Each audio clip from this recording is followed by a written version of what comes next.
Good morning, everyone. Pastor Howie here with some lectionary thoughts for this Friday, October the 30th. Getting close to the end of October and the beginning of winter quarter. Just a little reminder, on Sunday, our service will begin at 10:30 instead of 9:30. It'll remain basically the same after that, but Harry Smithers will be doing a in-person Sunday school, adult Sunday school class for anybody that would like to come. Just keep in mind that when we're in Sunday school, I think it'll be important for us to be careful, because that means if we are in Sunday school and church, that's a 2-hour exposure to 2.5 hour actually exposure to the environment. So we just want to be cautious about that. And don't forget to set your clocks back an hour tomorrow night before you go to bed, so that you're in tune with everybody else, because of this silly back and forth between standard time and daylight savings time. Today, Psalm 107 again. I'm going to read the first section of Psalm 107, the first verse, and then we're going to read the second section that the lectionary gives us today. So Psalm 107 verse 1, and then verses 33 through 37. So the theme of Psalm 107 is found in its first verse, and the theme is a theme of thanksgiving and a theme of confession of faith and a theme of resting in God's love. Give thanks to the Lord, okay, for he is good. That's a statement of faith. His love endures forever. That gives us rest and peace. We can rest in his faithfulness and his love. Long psalm. As I said yesterday, you can read it for yourselves if you'd like to read the whole psalm. But the second section that the lectionary publishes for this psalm is verses 33 through 37. And speaking of God, he turned rivers into a desert, flowing springs into thirsty ground, and fruitful land into a salt waste, because of the wickedness of those who live there. He turned the desert into pools of water, and the parched ground into flowing springs. There he brought the hungry to live, and they founded a city where they could settle. They sowed fields and planted vineyards that yielded a fruitful harvest. So this is a converse comparison. So God does bring judgment upon the wicked, but he brings blessings to the faithful. And that's the picture we have, and it's based on a call for us to give thanks to him, for he is good, and his love endures forever, especially for his people. That love endured for 40 years in the wilderness, between the time that Israel came out of Egypt and finally got to the promised land. And that is the theme of the book of Joshua. So Joshua chapter 2, verses 1 through 14, tells us the story of the two spies and a woman named Rahab who guarded them and kept them from being discovered. I just want you to see how this works. See if it was a ploy on her part or if it was really from her heart. So here's what we see. See if you can tell where she falls in that comparison in Psalm 107 verses 33 through 37. Does she fall among the wicked? Does she fall among the faithful and the blessed? Then Joshua, son of Nun, secretly sent 2 spies from Shittim. Go and look over the land, he said, especially Jericho. So they went and entered the house of a prostitute named Rahab and stayed there. The king of Jericho was told, "Look, some of the Israelites have come here to spy out the land." So the king of Jericho sent this message to Rahab. Apparently, the rumor was that they had gone to her house. "Bring out the men who came to you and entered your house, because they have come to spy out the whole land." But the woman had taken the 2 men and hidden them. She said, "Yes, the men came to me, but I did not know where they had come from. At dusk, when it was time to close the city gate, they left. I don't know which way they went. Go after them quickly, you may catch up with them." But she had taken them up to the roof and hidden them under the stalks of flax that she had laid out on the roof. So the men set out in pursuit of the spies on the road that leads to the fords of the Jordan, and as soon as the pursuers had gone out, the gate was shut.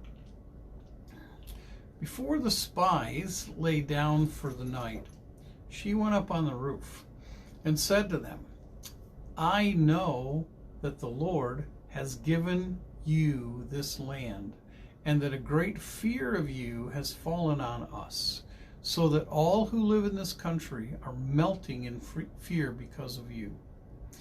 We have heard how the Lord dried up the water of the Red Sea for you when you came out of Egypt, and what you did to Sihon and Og, the 2 kings of the Amorites east of the Jordan, whom you completely destroyed. When we heard of it, our hearts melted in fear, and everyone's courage failed because of you. For the Lord your God is God in heaven above and on earth below. Now then, please swear to me by the Lord that you will show kindness to my family, because I have shown kindness to you. Give me a sure sign that you will spare the lives of my father and mother, my brothers and sisters, and all who belong to them, and that you will save us from death." So I want you to notice something about Rahab. First of all, the scriptures tell us she's a prostitute, but the Hebrew is a little iffy, and it's possible that she was actually a householder and had an inn. Okay, so you can take that for what it is.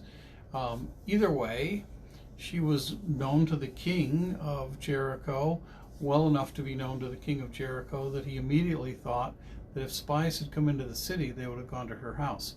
That kind of leans toward the idea of it being an inn.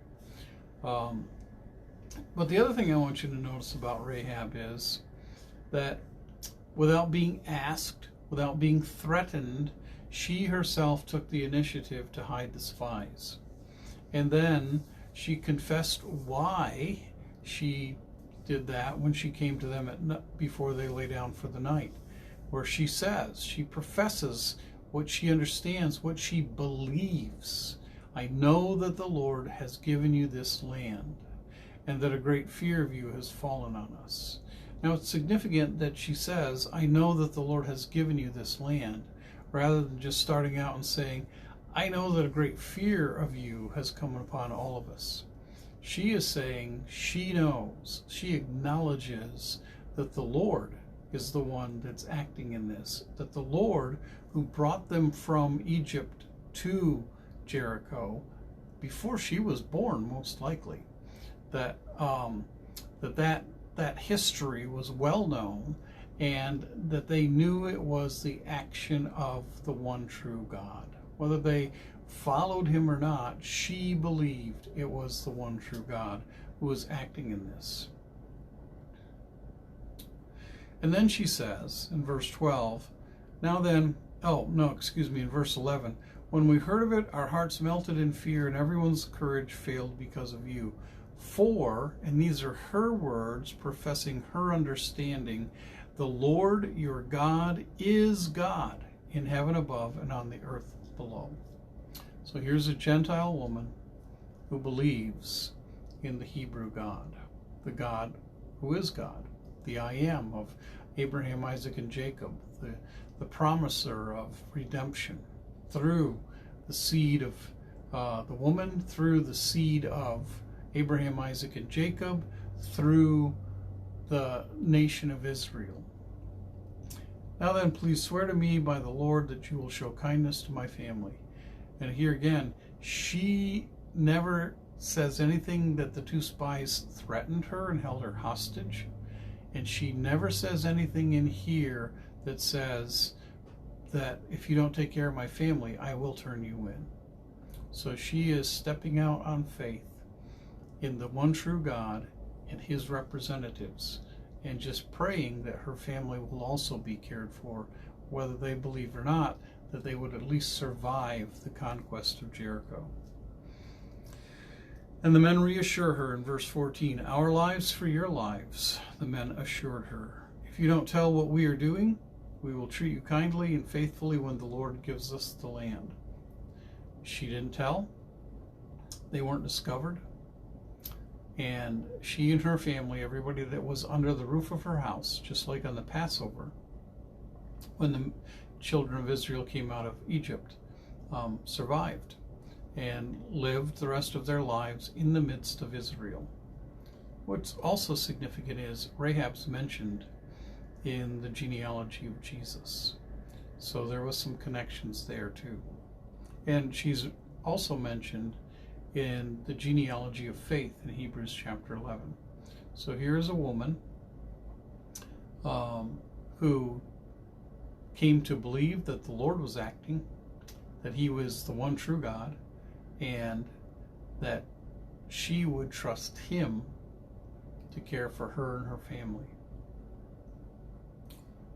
The counterpoint to this comes to us in 2 Peter chapter 2, 1 through 3, where Peter says, "There were false prophets among the people," and he's looking back at the history of the Old Testament, "just as there will be false teachers among you." And he's talking about the reality of life even in the New Covenant. "They will secretly introduce destructive heresies, even denying the sovereign Lord who bought them." Rahab, a Gentile, was acknowledging the sovereign Lord. The false teachers deny the sovereign Lord who bought them. They come up with all kinds of philosophies and deceitful things for their own good, for their own benefit. And they have no conscience about leading people astray if they can, dividing churches up if they can, standing up in opposition to churches, the establishment of religion in a nation. Many will follow, let me finish that first verse. "They will secretly introduce destructive heresies, even denying the sovereign Lord who bought them, bringing swift destruction on themselves." In other words, destruction will come, and they will pay for their heresies. "Many will follow their depraved conduct, and will bring the way of truth into disrepute." In other words, bringing the way of Christianity into disrepute. So, are we seeing that even today? I think we are.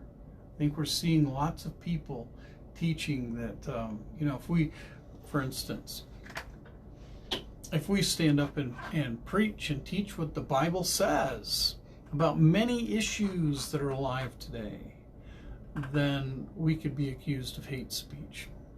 That's happening, and it's happened in other places. Or we could be as Christians accused of subverting the government, and that's not what Christianity has ever been about. But those are the accusations that have followed the gospel wherever the gospel has been preached.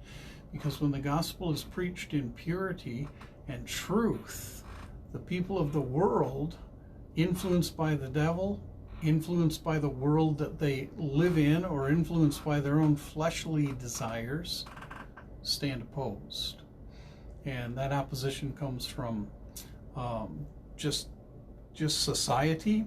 Sometimes it comes from religions that stand opposed to Christianity, because there's this philosophy that all roads spiritually lead to the one true God.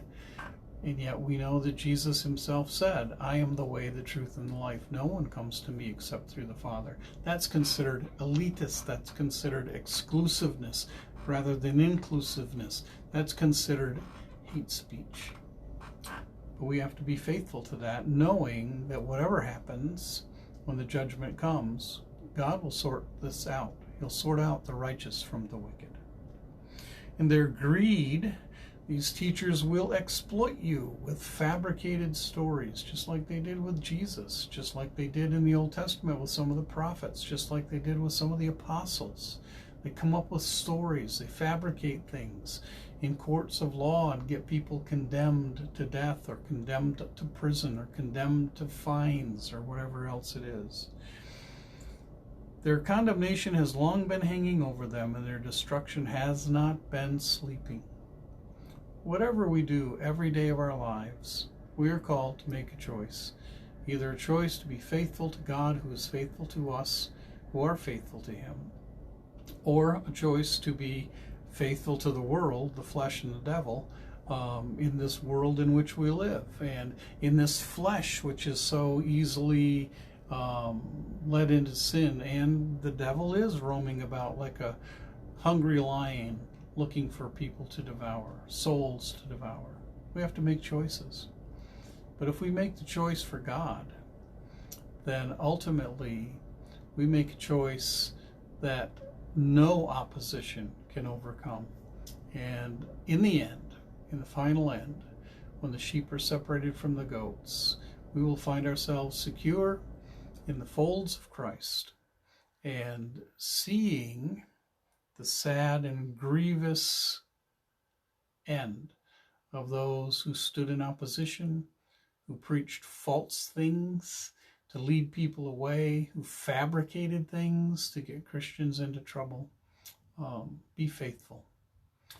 Be faithful. Be people of the Word, people of the Spirit, people of truth, the way, the truth, and the life, Jesus Christ. And may God bless you and keep you. And until we see each other again on Sunday morning, again, 10:30. Of course, once it's recorded, it'll be available to be watched later on. And may God bless you. Get an extra hour sleep this week, which I know I need, and probably you do too. So that's a blessing too. So we'll talk to you again. Have a great day today.